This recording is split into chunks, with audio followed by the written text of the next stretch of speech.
Então, acho que a gente já pode dar início, né? Queria agradecer primeiro ao nosso público, muito obrigada, pessoal, por estarem aqui em mais um evento do PET Aborda. Hoje a gente vai dar início, então, ao nosso quarto PET Aborda, com a temática do novo empreendedor na área de alimentos. E para nos ajudar nessa conversa, a gente tem a Lorena, que é engenheira de alimentos, com uma formação bem ampla, muito múltipla, para nos ajudar e para a gente ter uma troca bem dinâmica. Então, eu gostaria de lembrar para vocês que o chat vai estar aberto para perguntas também, então aproveitem esse momento para tirarem suas dúvidas durante a fala dela, que a gente pode ler as perguntas, ou abrir espaço para vocês falarem por microfone. Passo, então, a palavra para a Lorena, para se apresentar um pouquinho, falar da tua carreira para o pessoal. Olá, gente, boa tarde, tudo bom? Fico feliz pelo convite, fico feliz por ver tantas carinhas aqui desconhecidas e saber que o mercado de alimentos vai colocar tanta gente legal, né, no Brasil e no mercado. E eu começo a pensar no retrospecto, né, de quando eu era estudante também e de quanto essas falas poderiam ser mais pungentes e mais potentes, porque na minha época não tinha muito essa troca com os profissionais das áreas. E parabéns pela iniciativa, né? Eu sou Lorena Coimbra, eu sou engenheira de alimentos formada na Universidade Federal Rural aqui do Rio de Janeiro, um dos cursos mais antigos da área de alimentos no Brasil.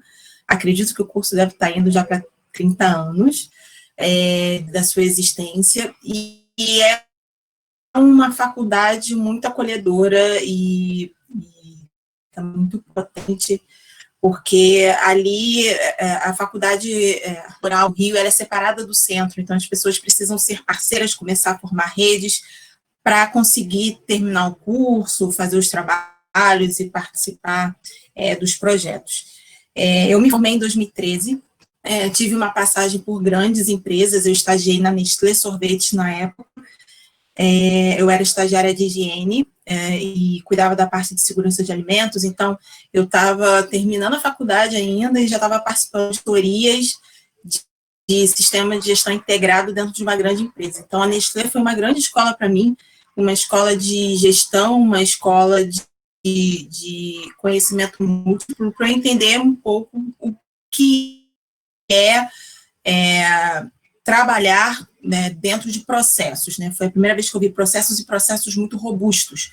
A Nestlé tinha 7 linhas de sorvetes, 3 extremamente toda automatizadas, né? E as outras eram semi-automáticas. Então, foi um mundo para mim trabalhar lá. Eu saí, fiquei 2 anos como estagiária, e antes de me formar, eu já estava empregada como analista de sistema de gestão integrado, especialista em segurança de alimentos na Matileão. A Matileão estava no processo de venda para a Coca-Cola comprou a Matileão, era uma empresa familiar, e a gente estava nessa mudança. Na época se chamava Leão Alimentos e Bebidas, na verdade, mas é o Matileão mesmo que tem no Sul. No Sul tem toda a parte de sachê, erva seca. No Rio de Janeiro você tem as bebidas prontas, né? E aí também a Leão Alimentos e Bebidas não tinha só a Matileão, teve a aquisição dos sucos, os sucos Del Valle e por aí foi. E eu cuidava de toda a parte de segurança de alimentos. Nesse período eu me tornei especialista em segurança de alimentos. A gente estava implementando a FSC 22000, versão 3. A fábrica já era certificada em HACCP. E também foi uma grande experiência em começar a entender o que é a gestão, né? O que é gerir uma certificação, o que é se preparar para uma auditoria, e eu também tinha uma gerência em cima da equipe de segurança de alimentos, que não era uma equipe com pessoas diretamente subordinadas a mim, era uma equipe, deveria ser uma equipe multidisciplinar, e tinha desde gerentes até operadores, então foi um desafio bem grande. Eu saí da Matileão porque eu não consegui ser absorvida pela Coca-Cola e comecei a trabalhar em 2014 numa empresa familiar de salgado integral aqui no Rio de Janeiro. Não sei se no sul tem, mas o Mundo Verde às vezes tem uns salgados, tipo croissant, pastel de forno, né? Era essa fábrica que produzia. E ali era uma fábrica já com 30 anos de mercado, mas extremamente manual. Eu trabalhava com um grande amigo meu. E teve um dia que a gente estava trabalhando na linha, eu virei para ele e falei, Bruno, ele se chamava Bruno Rafael. Se chama, né? Porque ele ainda está vivo. Bruno, vamos abrir um negócio? Eu e você? Ele, vamos. Mas por quê? Eu falei, olha só essa fábrica. Um monte de gente trabalhando de forma extremamente manual, por que a gente não pode ter o nosso próprio negócio? Ele, pois é, vamos. Aí ele falou, que tipo de produto? Eu falei, ainda não sei. Ele, vamos abrir um azeite trufado. Eu falei, Bruno, azeite trufado? As pessoas compram uma vez na vida, outra na morte. Não tem giro de produto. Gente, vamos fazer alguma coisa que as pessoas gostem de comer e que seja saudável. Em 2016, quando a gente falava de saudabilidade, era só light diet, né? Estavam começando a falar sobre inserção de fibras em alimentos e alimentos funcionais. Eu falei, vamos fazer um brigadeiro, que a mulherada adora comer. A gente faz um brigadeiro saudável e gostoso. Então, foi meu primeiro momento de desenvolver produtos, foi o meu próprio produto. Então, a gente fundou a Coque Alimentos, que era uma empresa que tinha brigadeiros de pote, brigadeiros gourmet na época, tipo paçoca, brigadeiro de churros, beijinho de coco com pimenta, só que tinha biomassa de banana verde e colágeno, né? A gente começou utilizando açúcar e depois a gente foi para uma linha sem lactose e zero adição de açúcar. Foi muito legal, foi aonde eu conheci o empreendedorismo. Nós fomos acelerados em 2018 pelo programa Shell Iniciativa Jovem, aonde eu entendi o que é modelar um negócio, toda a parte burocrática, a gestão financeira que eu não tive. E nesse interim, quando eu comecei porque quando você é pequeno, você tem que levar seu produto para a loja, você tem que fazer a degustação, você que faz a feira, então você tem um contato direto com os vendedores e quem está consumindo. E muita gente começou a empreender e todo mundo falava assim, poxa, eu estou empreendendo na área de alimentos e eu preciso de um engenheiro de alimentos. Eu falava, sou eu. Quer ajuda? Eu posso te ajudar, te presto uma consultoria. E eu comecei a fazer consultorias de forma muito orgânica. No final de 2018, eu já estava fazendo muitas consultorias, ganhava um dinheiro razoável. O dinheiro que eu ganhava, eu investia na Coque e continuava no vermelho, porque quando você trabalha com produto, você tem que ter um coração muito forte para vendas, tá? Vendas para lojas, vendas para mercado. O mercado varejista é muito voraz. E a gente não tinha essa pessoa, né? Eu e meu sócio não éramos essa pessoa. Então, a gente tinha um produto muito bom que não tinha um giro legal. Então, com toda a bagagem que eu tinha na área de negócios, eu decidi, em 2018, fechar a Coque e abrir a Foodtech. Então, em 2019, em janeiro de 2019, essa Foodtech, que é uma consultoria de engenharia de alimentos. E o nosso foco é inovação de processos, inovação de produto. Claro que a gente tem os serviços básicos de adequação sanitária, parte de qualidade, porém, hoje, 70% dos nossos serviços são voltados para desenvolvimento de novos produtos. Então, hoje essa é a Lorena, né? Nesse ano, eu também fui muito feliz, participei do Sacatum Food Service da USP, de São Carlos. O meu grupo ficou em terceiro lugar e a gente está abrindo uma outra empresa, uma startup, que se chama Horti. Estou entrando como fundadora e como CCO, que vai ser um aplicativo que vai ligar produtores rurais à cadeia de food service. Então, o aplicativo está terminando o desenvolvimento, a gente vai para o piloto agora em agosto, em São Carlos mesmo, com uma cooperativa, e acredito que em setembro a gente está lançando já nas plataformas de iOS, o Play Store e tudo mais, para a gente começar a validar o mercado. Então, essa é a Lorena Coimbra, né, e estou terminando o mestrado na área de Ciência e Tecnologia de Alimentos. Essa sou eu hoje, de 2020.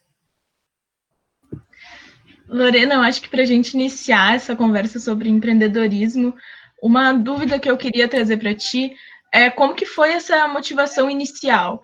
Porque eu acho que normalmente quando a gente está na graduação e se forma como engenheiro de alimentos, a gente vê dois caminhos padrões, né? Ou ir para a indústria, ou seguir a área acadêmica, ir para a área da pesquisa, e às vezes a área do empreendedorismo dá um medo, né?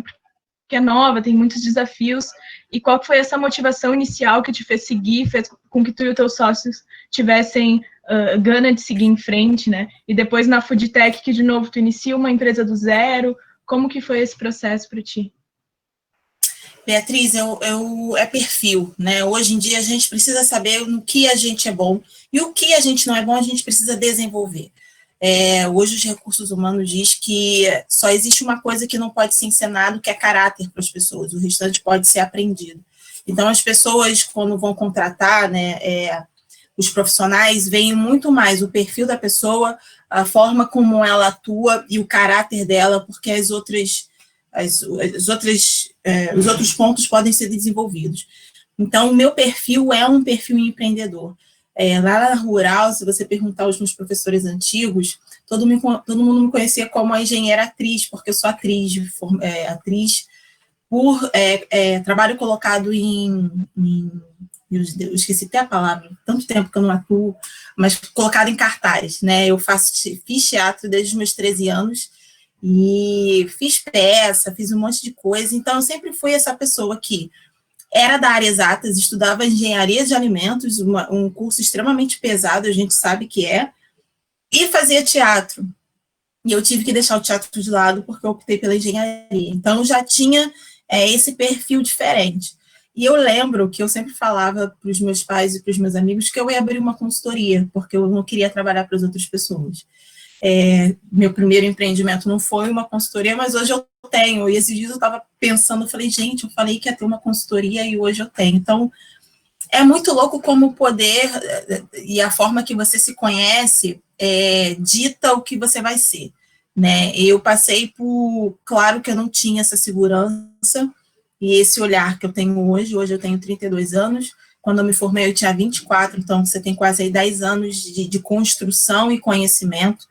É importante, antes da gente se lançar no empreendimento, conhecer todos os processos que estão envolvidos dentro dele. Então, eu passei por isso, eu passei por grandes empresas, então tenho uma noção de gestão, eu tive a minha, então tenho noção que não adianta pegar um ótimo programa que não vai se adequar ao pequeno. O pequeno precisa produzir, precisa vender, precisa diminuir custo, é isso que gira o negócio. Então, tudo é uma construção. Então, eu falo para vocês que busquem conhecimento na área, porque tem a balde hoje, né, na internet, claro, em fontes fidedignas, fontes confiáveis, mas vão construindo também a história de vocês.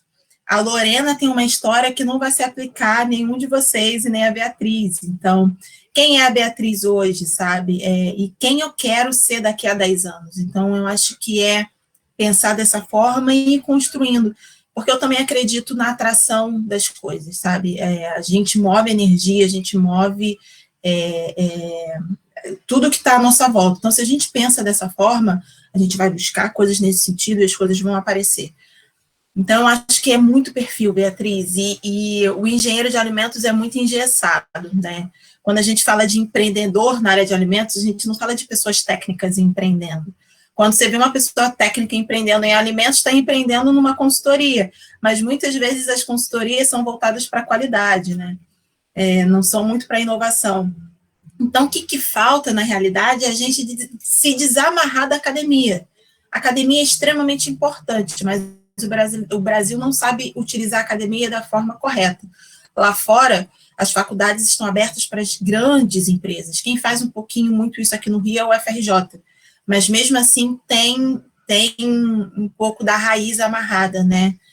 Acho super legal, é uma construção também, eu acho que a academia está fazendo, de entender que o conhecimento tem que ser passado para todos, inclusive para os pequenos, que são os que movimentam dinheiro no país, são os pequenos empreendedores, não são as grandes empresas. Então, eu acho que é uma construção, a gente está no caminho. Hoje em dia você vê mestrados, pós-graduações falando sobre tecnologias emergentes, tentando trazer isso um pouco para o lado do pequeno. Você vê aí a Firjan abrindo serviços para os pequenos entrarem. Então, está começando uma construção, mas a primeira coisa é se desamarrar, entender que a gente precisa da academia, mas a parte prática é um pouco diferente. E o perfil? Essa característica que tu comentou de inovação na consultoria, né? Eu acho que é muito presente quando eu vejo a food tech. Eu vi algumas reportagens que ressaltavam a food tech como uma consultoria para produtos veganos, produtos funcionais. Eu queria saber um pouquinho como que tu lidou com esses desafios do desenvolvimento de produtos inovadores, né? Já que, apesar desses produtos sustentáveis, mais funcionais, serem uma tendência, a gente ainda tem um processo de mudança que é lento, e boa parte do mercado ainda foca em produtos mais tradicionais por ser mais certeiro, né, mais garantido. Então, como que foi esse processo? Como que é para vocês a parte principalmente de produtos inovadores, né? Se tu puder contar um pouquinho para a gente. Tem que gostar de comer, brincadeira. Mas, na realidade, o que é o alimento? O que é o mercado de alimento? É a gente querer comer, né? A gente tem agora uma expressão que se chama comfort food, que é a gente comer e ter a lembrança antiga, né, sei lá, do leite quente da avó, ou do bolinho. Então, assim, hoje em dia, tudo está voltado para o consumidor. O mercado de alimentos, os consumidores de alimentos forçaram as grandes empresas a entenderem que não adianta eles quererem produzir o que eles acham interessante, que a gente não vai querer comprar. Então, esse movimento começou a partir de 2016, quando a gente começa a falar sobre fibras dietéticas, fibras solúveis, e traz o mercado funcional, e você começa a entender as propriedades das matérias-primas, né? Para você desenvolver um produto, para você inovar, você precisa entender o que é um alimento. Então, quando eu falo de um pão, o que eu estou falando dentro de um pão? Basicamente sobre uma rede de glúten. O que é o glúten? É uma proteína. O que essa proteína agrega para o alimento? Poxa, o glúten, ele dá elasticidade, ele dá maciez, ele faz com que o pão fermente. Então, se eu tiro glúten de um alimento, o que me sobra? Basicamente nada, né? Porque eu tenho um carboidrato extremamente pesado quando você faz a substituição da farinha de trigo por uma farinha sem glúten, e eu perco a maciez, porque meu pão não vai crescer, eu não vou conseguir trabalhar a massa, porque ela vai rasgar. Então, você tem que entender principalmente o alimento tradicional, né? Você entendendo o alimento tradicional, você consegue fazer outras substituições, trazendo pão. Poxa, se eu mudo um produto, tiro uma farinha de glúten, com glúten de um pão, eu preciso de uma farinha que seja macia, né? Junto com uma farinha dura, para que dê uma pressão na massa, a farinha um pouco mais macia vai dar um pouco de maciez, o gás carbônico que for soltado do fermento vai ficar um pouco preso dentro daquela rede, eu vou ter um pão que vai crescer. Então, então eu posso colocar, de repente, uma farinha de arroz com uma fécula de batata, né? Eu coloco um polvilho que tem um pouco de maciez, junto com um polvilho azedo que dá um pouco de casquinha. Então, eu vou começando a mexer em cima dos conhecimentos químicos que eu tenho. Então, a inovação de alimentos, basicamente, é a química de alimentos que a gente vê aí nas nossas aulas. A gente entender o que é uma reação de Maillard, o que é uma reação de escurecimento, de caramelização, o que são as proteínas, quais são as propriedades dos macronutrientes, o que confere as gomas. Então, é basicamente isso. E aí, você observa que é uma grande obra de arte, às vezes, você fazer isso, sabe? Você ir misturando pó, ir provando sozinho, saber, por exemplo, vou tirar o açúcar, mas se eu colocar esse açúcar aqui, esse edulcorante que é natural, ele é ótimo, mas é laxativo. Esse amarga. Se eu misturar os dois, será que dá bom? Poxa, acho que sim, porque vai tirar o amargor, não vai conferir propriedade laxativa, porque eu vou usar pouco, e aí você começa, sabe? Então, é muito saber comer, por isso que eu falei, porque você tem que manter as propriedades sensoriais. Ninguém quer comer alguma coisa inovadora e que não tem o gostinho da comida de casa, é impossível isso hoje. E a gente entender a química. Então, assim, o mais legal da nossa profissão, né, da profissão que vocês vão ter, é esse conhecimento químico focado em alimentos. Então, uma dica que eu poderia dar a vocês é: não deixem a química de lado. Eu sei que é a parte mais pesada e mais chata dentro do curso, que muitas vezes a gente negligencia, principalmente bioquímica de alimentos, que a gente fala, gente, para que eu vou ficar ouvindo isso, vendo isso? E aí você observa que você precisa saber, porque aí você sabe que o aspartame, que é um edulcorante, pode aumentar a pressão das pessoas por conta do sódio, sabe? E aí as coisas vão fazendo sentido. Então, não só passem nas matérias, foquem realmente na parte de alimentos, porque é o que traz para a parte de P&D, com toda certeza. E em relação a esses produtos mais inovadores, né, que agora a gente tem muita essa tendência sustentável, vegana, funcional, tu percebe que tem uma aceitação no mercado, tem essa demanda realmente? Porque às vezes eu sinto que a gente, como estudante, como futuro profissional, tem essa vontade de mudar, mas fica se questionando se tem um mercado que vai ter espaço para que a gente gere essas mudanças. Então, como tu sente hoje com a consultoria, tu sente que tem aceitação, tem demanda, como tem sido? Tem aceitação e tem demanda. De repente, vocês têm esse sentimento porque vocês enxergam ainda muitos grandes players, né? Vocês conhecem a Nestlé, vocês conhecem a Coca-Cola, mas vocês não conhecem, de repente, a Nomu, que é uma empresa aqui do Rio que faz queijo vegano maravilhosamente bem, sabe? Então, é um olhar para o pequeno sempre. Tem aceitação. Uma das tendências que a Mintel, que é uma agência de inovação de alimentos, traz para esse ano, é muito voltado para a sustentabilidade, para a economia local, para alimentos que te trazem para esse lado sensorial, de conforto, de família, e vegetais.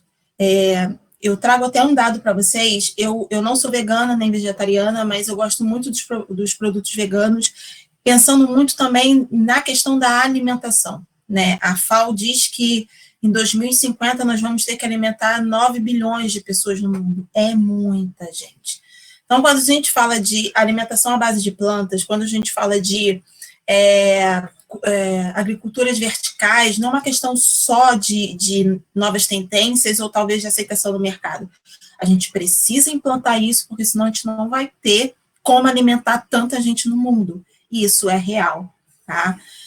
O Brasil, ele é basicamente agronegócio, né? Quando a gente vai principalmente para a região central do país, só que o agronegócio é um dos processos que mais destroem o ambiente e que menos vai ter sustentabilidade, porque você gasta um volume de água muito grande, você tem um desmatamento absurdo, e aí você mexe com o solo, aí você tem que começar a partir para produtos químicos para ter o crescimento do plantio, mas você vai empobrecendo a terra e aonde você planta depois. Quando a gente fala de gado, então, o gado gasta-se muita água, mata-se muito, destrói-se muito o solo. Depois você tem um transporte desse gado que o custo é altíssimo. Enfim, vai ter carne para todo mundo? Vai chegar plantio para todo mundo? Não vai, sabe?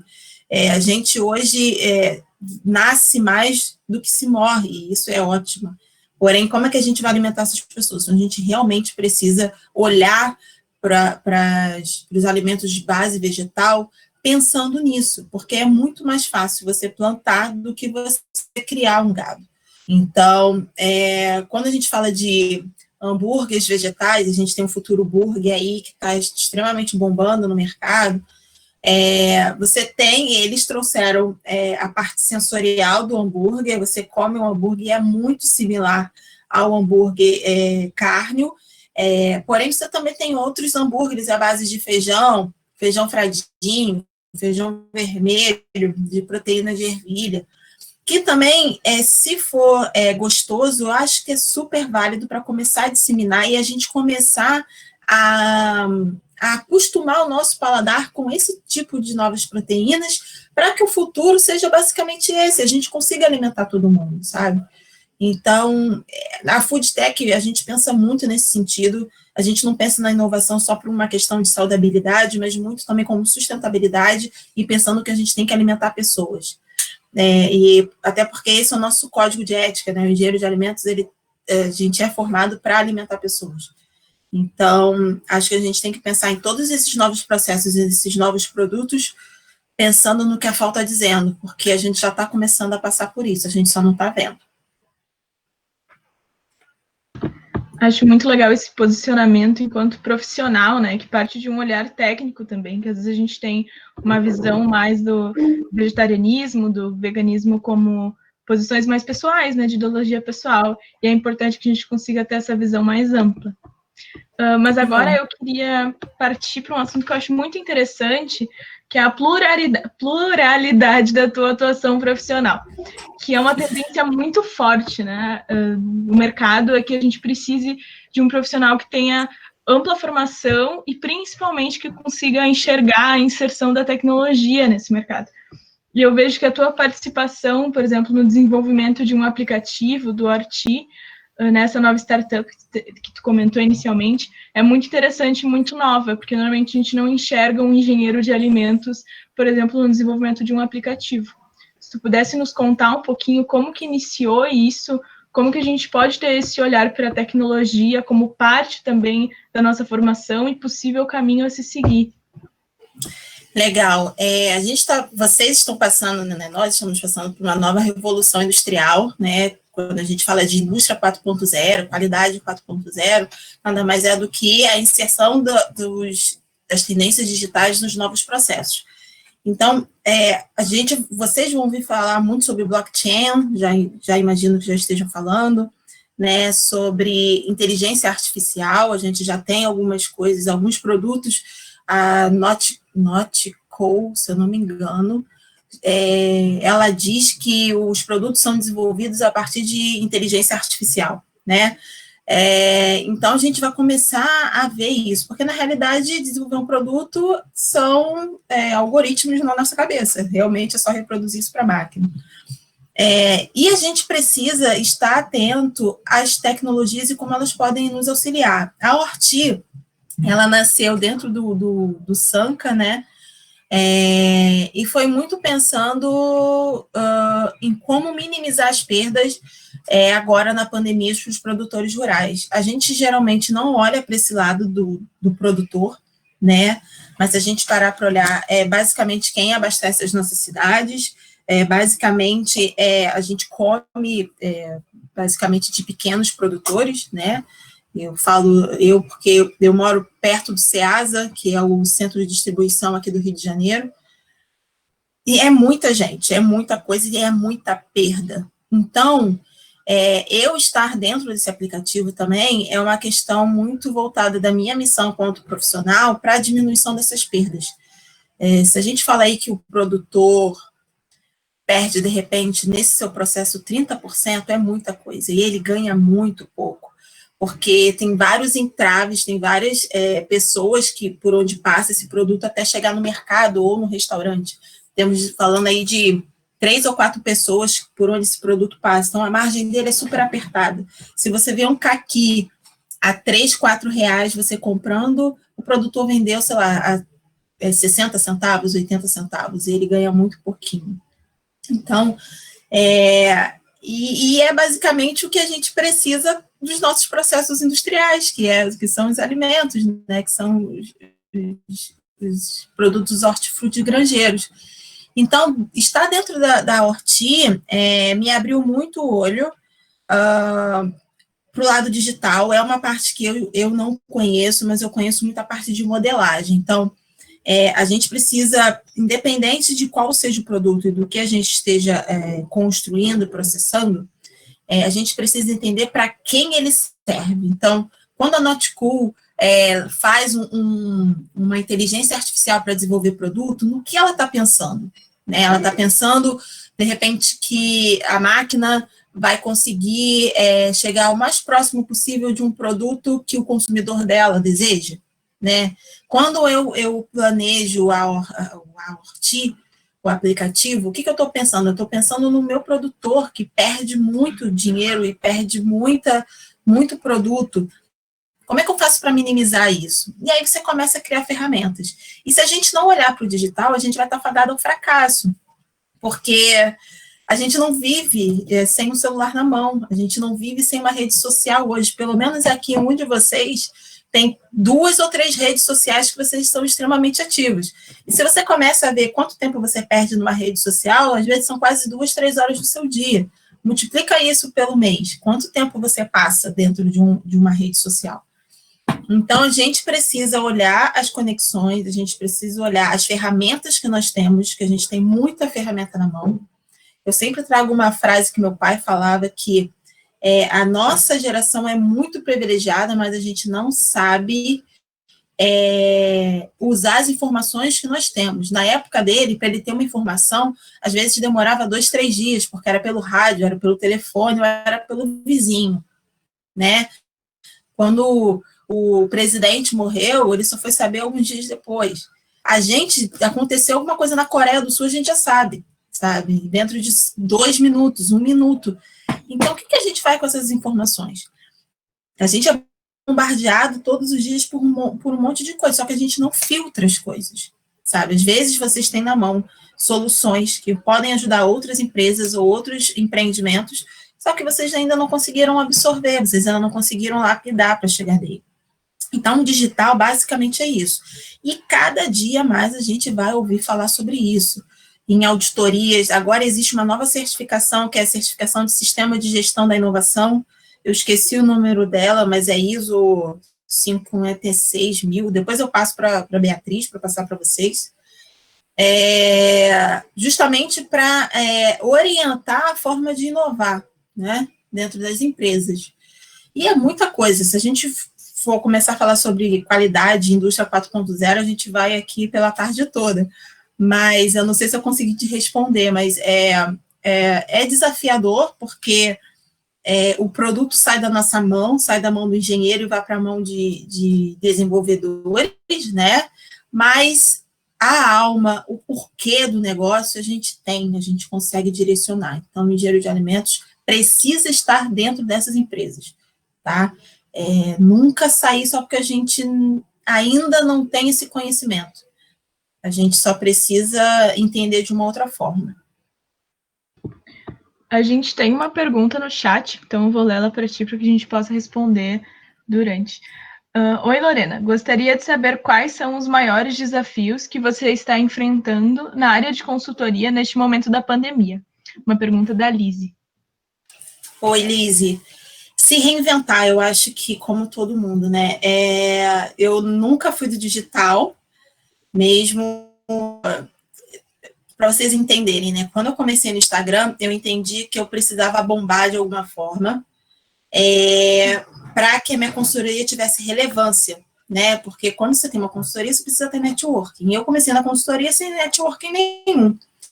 Então, eu precisava ter algum tipo de figura. Então, no ano passado, eu fui para um lugar um pouco desfocado. Eu não atuei só na área de alimentos, atuei também na indústria de comunicação, na indústria criativa. Eu atuei com um rapper aqui do Rio, se chama Do Gueto.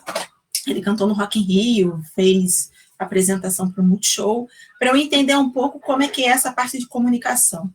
Né, eu cuidava da parte estratégica e ele da parte mais operacional mesmo e produto, né, da coisa. E ali eu conheci umas outras pessoas que me levaram para sair em revistas e sair em notícias. Eu participei ano passado do Jornal Nacional para falar do negro no mercado de trabalho enquanto pessoa graduada e formada. E, de alguma forma, a figura da Lorena pessoal começou a bombar. Quando veio a pandemia, eu me preocupei muito porque não é a Lorena, é a Foodtech. E por algum motivo, que eu ainda não sei qual é, mas eu acredito que seja muito a geração de leads e a gente entender do marketing digital, eu comecei a palestrei na Rural, vocês me chamaram para falar aqui um pouco com vocês, justamente por entender que eu precisava gerar em cima da minha figura. Então, hoje em dia, o meu maior desafio é o marketing digital, é o repensar o negócio.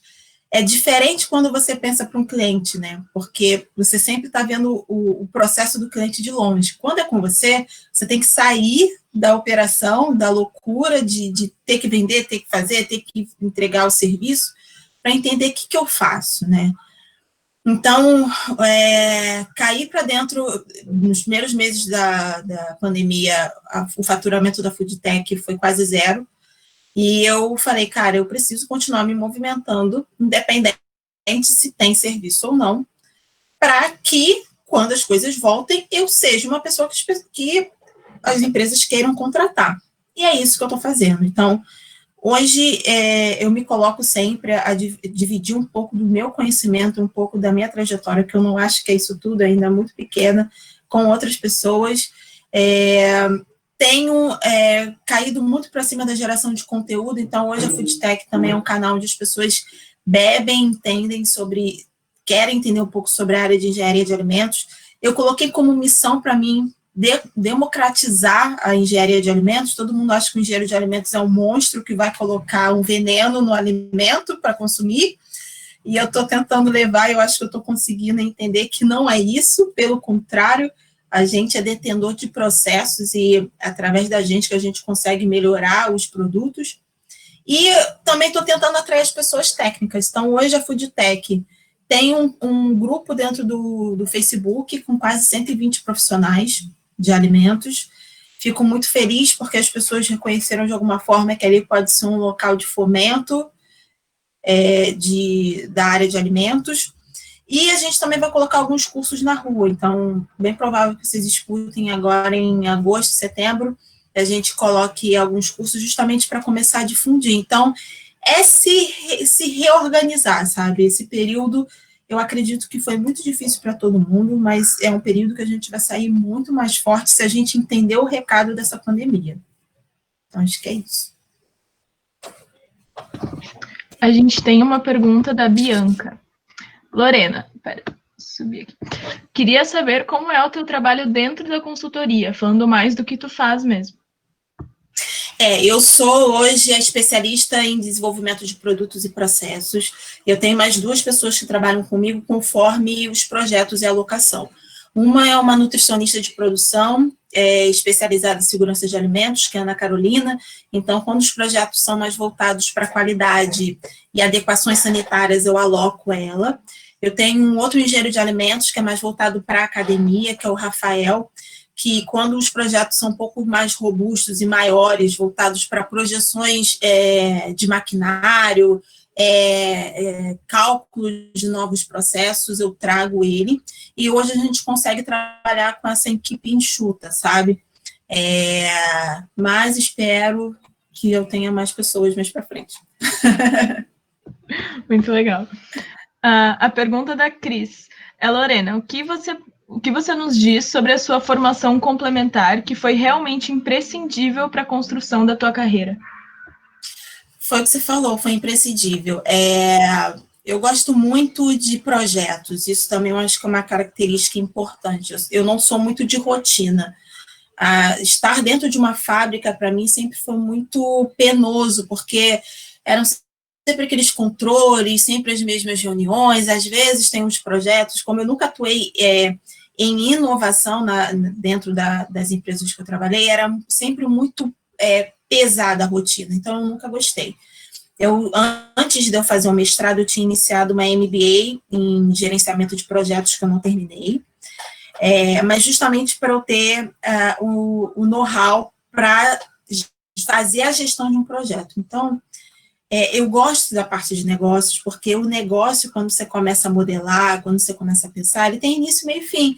Você para com o seu cliente, você entende as necessidades dele, você propõe os processos, os projetos, faz as entregas e acabou, sabe? Se você tiver que fazer uma outra coisa, é um novo projeto, é um novo produto. Então, isso me deixa muito, muito feliz, até porque eu conheço outras pessoas, começo a fazer redes, e aí uma pessoa vai indicando, vai falando para outra pessoa e a coisa vai andando, sabe? Por isso também que eu gosto muito da área de inovação. Eu já tentei, na realidade, colocar a Foodtech como aquela consultoria de auditoria, sabe? Eu contrato você para fazer uma auditoria mensal. Não funciona para a Foodtech, porque o que acontece é que a gente acaba entrando para outros processos, as pessoas querendo ou não, tirar esse conhecimento da gente, mas pelo mesmo preço, e aí não dá e nunca rola, nunca rolou muito, sabe? Mais de 1 ano, 2 anos dentro do mesmo cliente. Justamente porque nós somos pontuais. Nós desenvolvemos coisas e implantamos. Ponto. A rotina, e aí é com uma outra consultoria, com outras pessoas, isso também é maturidade, porque quando eu criei a Foodtech, eu queria que ela fizesse tudo. E hoje eu entendo que ela é inovação de processos e implementação de gestão. Outra coisa, aí é outra pessoa, eu indico pessoas que façam e tá tudo certo, tem mercado para todo mundo. Então, agora a pergunta da Jéssica.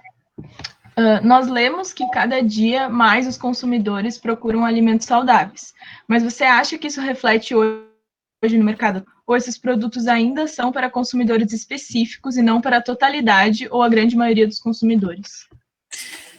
Tem uma procura, porém os produtos são muito caros, porque as matérias-primas são muito caras, né?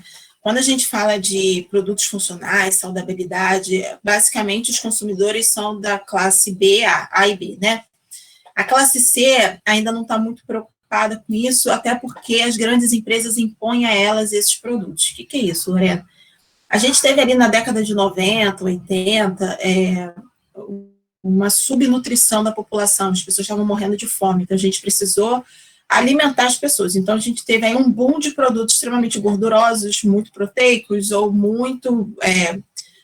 com muito carboidratos.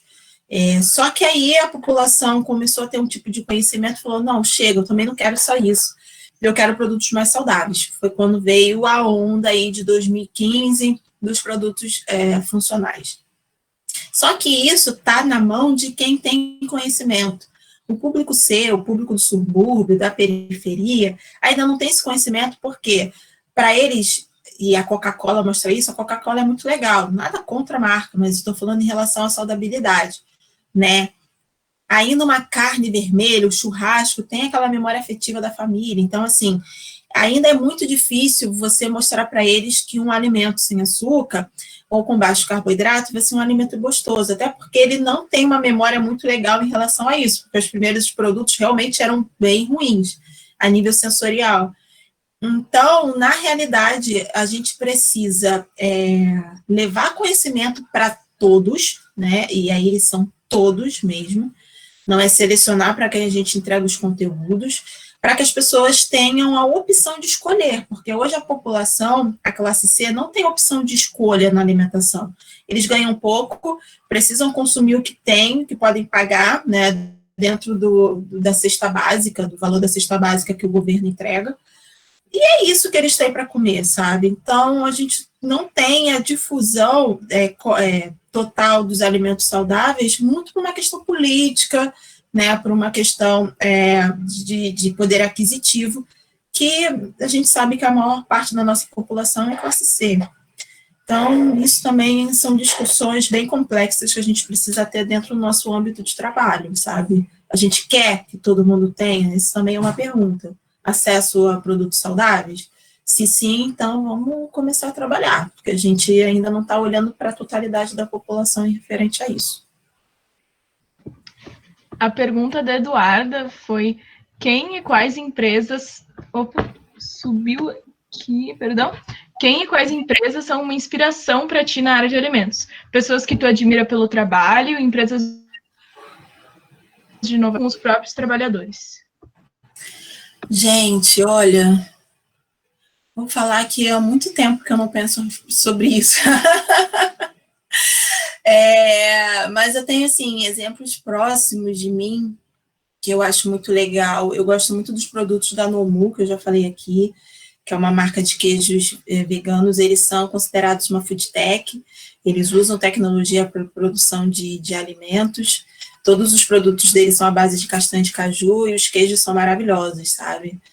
E são pessoas realmente preocupadas com a questão não só do veganismo, mas da saudabilidade, e de como tentar sempre baratear o produto para que chegue à mão de todos. Claro que não é um produto fácil de se encontrar, com um dinheiro tão barato assim, mas são produtos muito bons.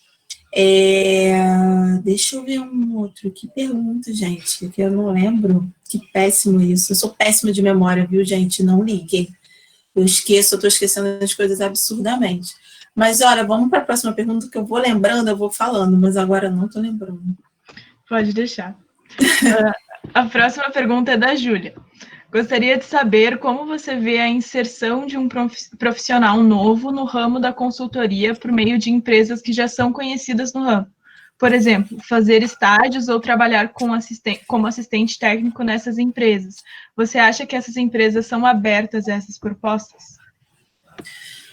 Olha, eu acredito que sim, tá? Mas eu sempre acho que antes de vocês irem para o ramo de consultoria, vocês têm que passar por algum tipo de processo. Porque quando a gente faz consultoria, não é só saber uma resolução técnica, não é só saber que tipo de produto trocar, enfim. É você ter maturidade de conversar com o seu cliente, que é quase uma sessão de terapia, às vezes, para a pessoa que está te contratando. Os clientes, eles não sabem o que eles querem, tá? Eles falam, eu quero que a minha empresa seja maravilhosa em BPF. Como? Não sei, porque eu compro um uniforme e as pessoas não usam. Mas, na realidade, ele não está trocando o uniforme das pessoas. Eu quero que o meu funcionário lave a mão, mas ele não lava. Mas não tem raio da saboneteira com sabão ali, sabe? Então, assim, tem algumas coisas que estão dentro da mão deles que ele não consegue perceber justamente porque ele está dentro da operação. Então, quando a gente vai para a consultoria, às vezes é quase você é um psicólogo do seu cliente. Então, a maioria das vezes, quando eu sento, não é só uma questão de estar na operação, é conversar, entender. Às vezes não tem uma comunicação muito boa com a chefia, com os funcionários, e você tem que tentar fazer com que ele entenda isso. Então, assim, por isso que é importante vocês passarem por outros processos, porque vocês vão entender questão de chefia, vocês vão entender questão de gestão, vocês vão entender o que é importante dependendo de cada momento da empresa, porque nem tudo que o cliente quer é importante naquele momento. E aí, se vocês tiverem pelo menos uns 2, 3 anos com uma bagagem, acho interessante vocês começarem a migrar para uma consultoria, e aí fazendo estágio, entrando como um analista júnior, um consultor júnior, alguma coisa nesse sentido, para que vocês tenham, aí vocês vão ter a experiência para atuar no ramo de consultoria, sabe? A Dora perguntou: quando falamos de alimentação funcional e veganismo, os produtos industrializados destinados a esse público ainda têm um valor relativamente alto. Tu acredita que, conforme aumentar a demanda, esses preços tendem a cair e atingir uma parte da população? Parabéns pela palestra. Obrigada.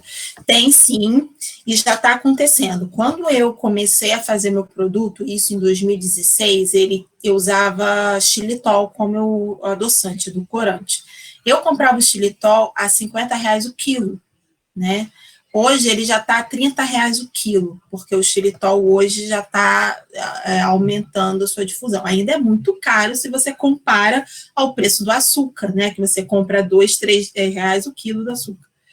Mas quanto mais difundir, quanto mais produtos tiver, mais o mercado ganha, porque a gente consegue baratear, né? Eu gosto muito também dos produtos que são liofilizados, né?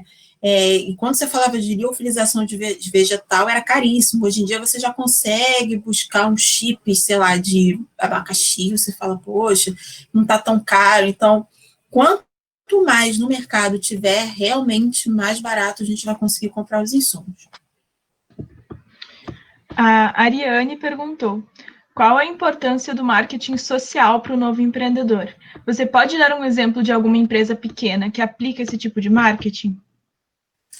Olha, agora social não, mas ontem eu fiz uma live, eu estou fazendo parte de um hub aqui no Rio de Janeiro, chama Fábrica Suburbana, que é voltado para empreendedores do subúrbio, e eles chamam de fabricante as pessoas detentoras do assunto. Então, você é a fabricante da gastronomia suburbana, junto com um amigo meu que é nutricionista e um outro que é gastrônomo. E ontem a gente teve uma live falando sobre isso. Aqui no Rio a gente tem uma batata muito famosa, chama batata de Marechal Hermes, que é uma batata que é quase 1 quilo de batata que você compra, sei lá, R$6, R$7, sabe? E vem com tudo dentro, assim, tipo fast foodzão de hambúrguer, só que de batata frita. E a gente estava falando sobre a parte de marketing, o marketing social. Sempre tem como a gente olhar para a parte de inclusão e a parte social, né? E o Daniel ontem falou como, Lorena, cita aí a batata de Marechal. Cara, hoje a gente tem, eu não lembro se é só no Rio de Janeiro ou a nível nacional, um decreto que fala sobre doação de alimentos. Agora a gente pode doar alimentos. Por que não a batata de Marechal, uma vez na semana, doar o que iria sobrar para as pessoas em situação de rua, né? Isso é uma forma. E aí, quando você vê uma marca que é muito pequena fazendo esse tipo de movimento, você começa a ter credibilidade para ela, né? Porque você vê, poxa, meu dinheiro está sendo empregado numa pessoa que faz o bem, meu dinheiro está sendo empregado em alguém que pensa nos outros. E aí você começa a formar rede, pessoas que se identificam com sua marca começam a te consumir e vão te indicando e por aí vai. O problema que eu vejo é quando a gente tenta se apropriar de alguma coisa nesse sentido só por uma questão de marketing. E aí o discurso fica falho e as coisas não se sustentam. Mas dá sim, a Foodtech não tem uma veia social, mas tem uma veia de equidade.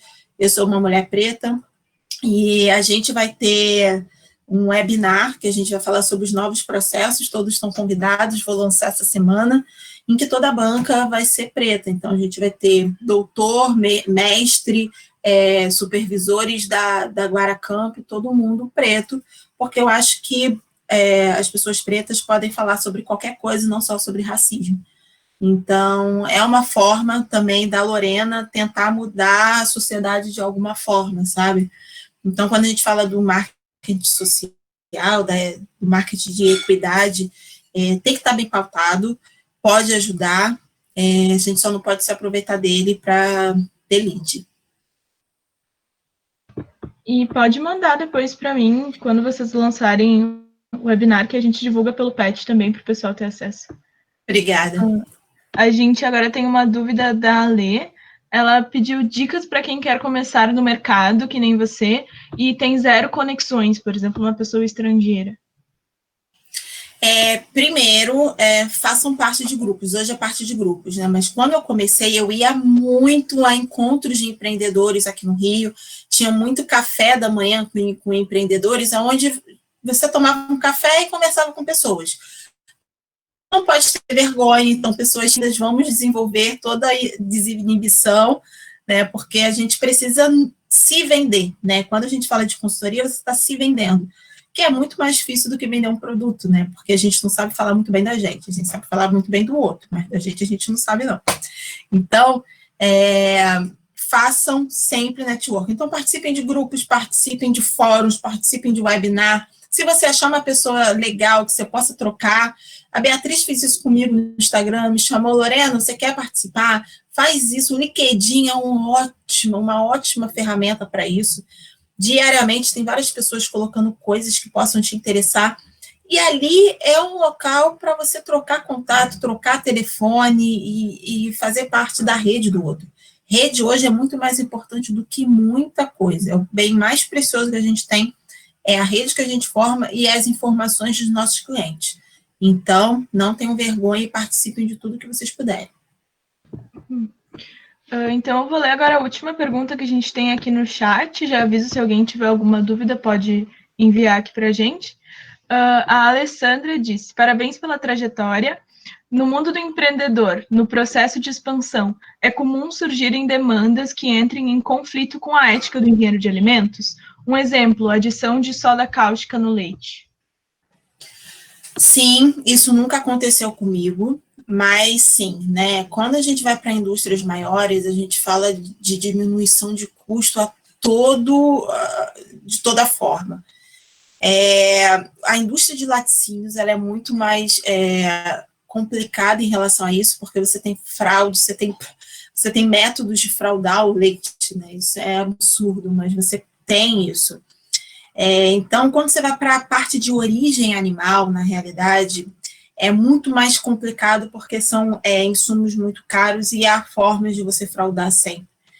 Então, a gente precisa se manter íntegro, o caráter é a única coisa que a gente leva desse mundo, e qualquer coisa que a gente peque ou erre, sempre vão nos apontar, sabe? Então, assim, hoje vocês me conhecem, sabem quem eu sou, e se eu fizer alguma coisa errada, vocês vão falar, poxa, foi aquela menina que eu vi a palestra, sabe? E que pessoas sem noção. Então, assim, a rede social ajuda a difundir coisas boas e coisas muito ruins. Então, é a única coisa que a gente tem que vai sempre, volta a falar, nos mover e nos levar para qualquer lugar é o que nós somos. Então, nunca passei por isso, mas eu sei que existe e a gente precisa estar alerta e se manter íntegro. A Gabriele perguntou: Oi, Lorena, que conselho tu daria para alguém que deseja iniciar um empreendimento?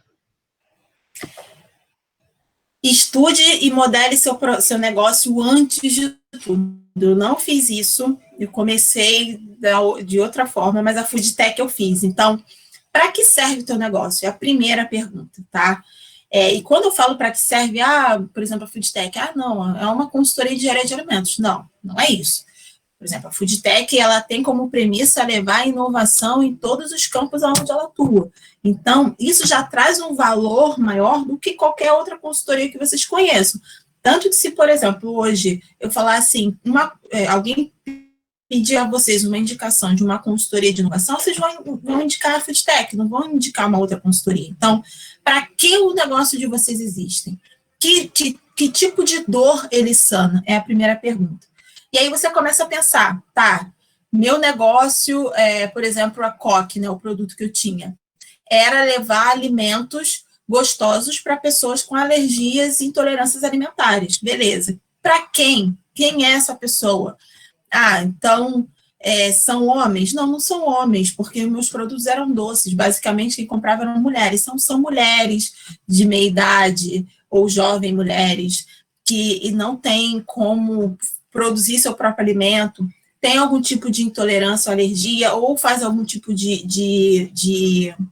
dieta. Quando você começa a responder essas perguntas e a modelar o seu negócio, você consegue chegar muito mais fácil no seu produto, efetivamente, de como você vai vendê-lo.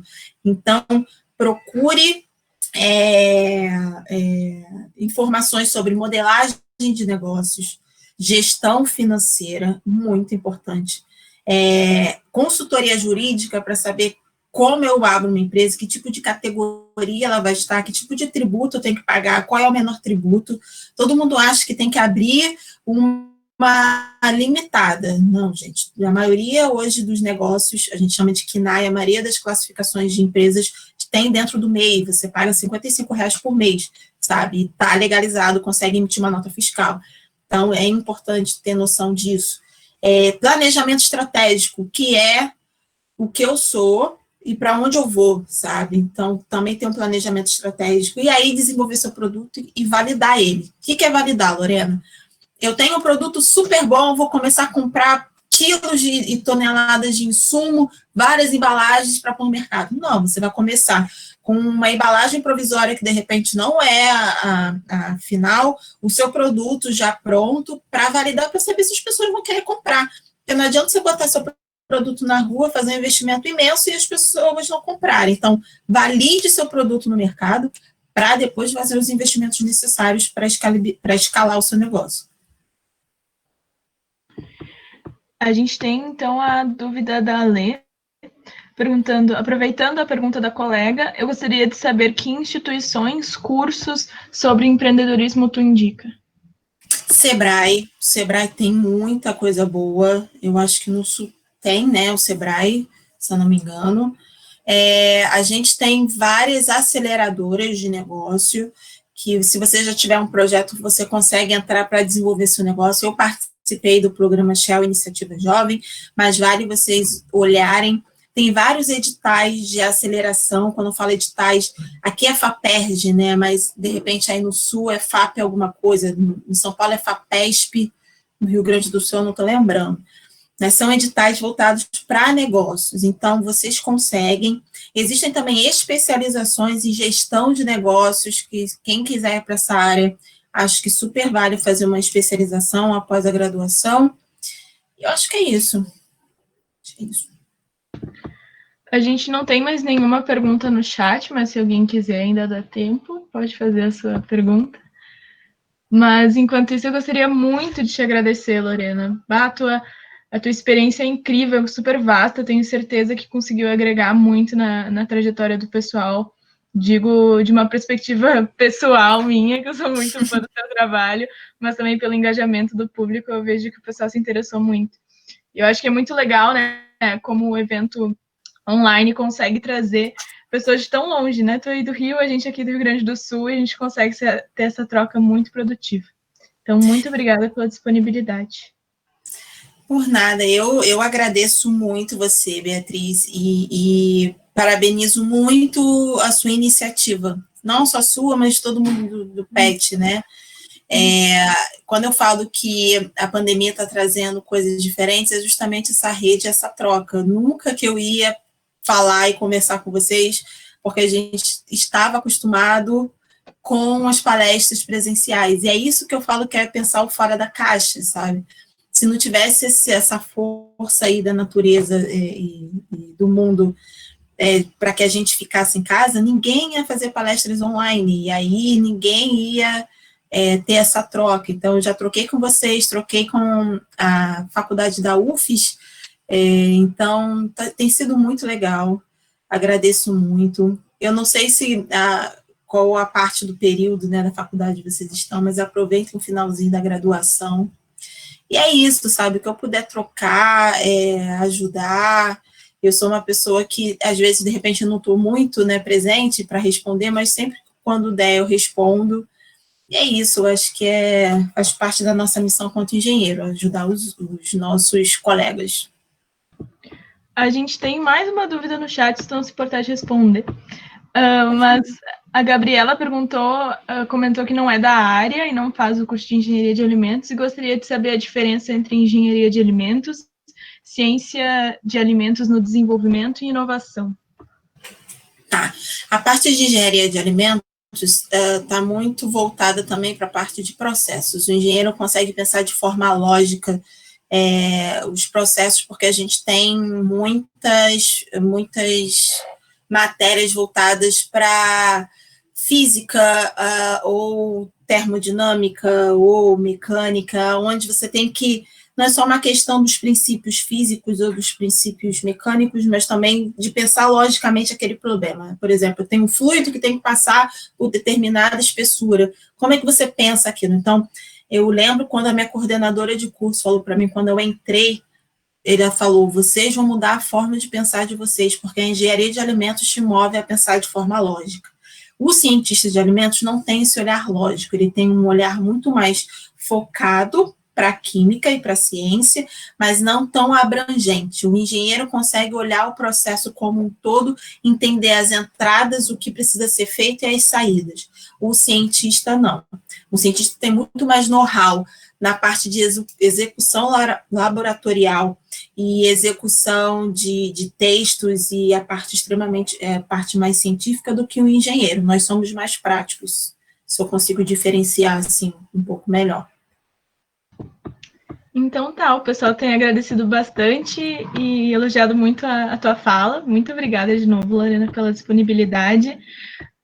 E só para avisar todo mundo, obrigada primeiro pela presença do público. Vocês vão receber e-mail com o link de feedback do formulário e que vai dar acesso aos certificados de presença de vocês. Obrigada, gente. Tenha uma boa tarde e qualquer coisa é só me procurar nas redes. A gente vai divulgar as redes